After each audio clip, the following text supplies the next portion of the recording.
জাতীয় পার্টি একটা নিয়ামক শক্তির ভূমিকা পালন করছে? ধন্যবাদ। এরশাদ সাহেব আজকে কি বললেন? উনি আজকে যেটা বললেন, স্টেটমেন্ট দেখলাম। উনি যেটা বলছেন যে শয়তানের সাথে আতাত করব, কিন্তু আওয়ামী লীগের সাথে করব না। এবং উনি যেটা বলছেন যে গত 4.5 বছরে জাতীয় পার্টির নেতা কর্মীরা, উনি বলছেন, নির্যাতিত হয়েছেন, লাঞ্ছিত হয়েছেন, নিগৃহীত হয়েছেন, এবং এই রোষানল উনার মধ্যে আছে, এটা উনার স্টেটমেন্টে বোঝা গেছে। আচ্ছা দেখেন, জাতীয় পার্টির অবস্থানটা অবশ্যই এই মুহূর্তেতেও, বিশেষ করে গাজীপুরে একটা বড় অবস্থান, যেহেতু বৃহৎ প্রধানমন্ত্রী থেকে মির্জা ফখরুল পর্যন্ত এরশাদ সাহেবের দোয়া বলেন আর যাই বলেন নিতে গিয়েছিলেন।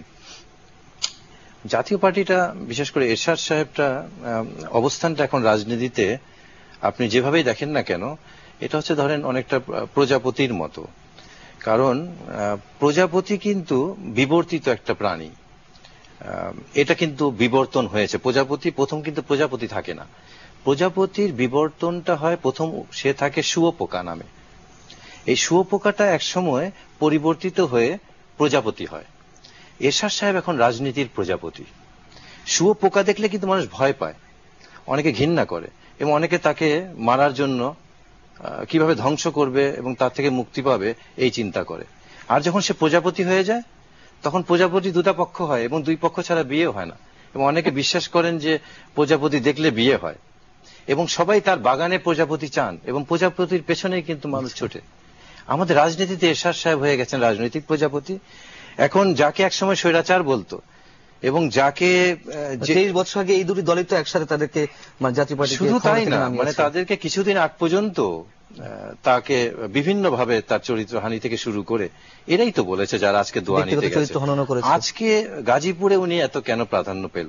দ্বিতীয়ত হচ্ছে যে আজমত সাহেব এবং মান্নান সাহেব দুজনই দাবি করছেন হেফাজত তাদের পক্ষে আছে, এবং আজমতের মিছিলে দেখা গেছে বলছে যে হেফাজতের লোকরা গণসংযোগ করছে। তা আমি বলি, আজমত সাহেবের সাথে হেফাজতের গণসংযোগ কেন করবে?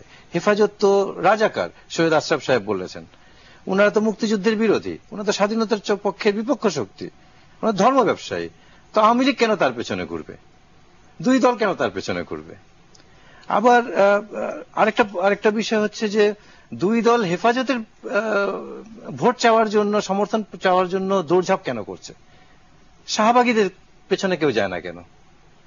চিন্তা করে দেখেন, সবাই হেফাজতের পেছনে যাচ্ছে, শাহবাগীদের পেছনে যাচ্ছে না। আজকে ফেসবুকে দেখলাম যে অনেক ধরনের কথাই তো ফেসবুকে আসে।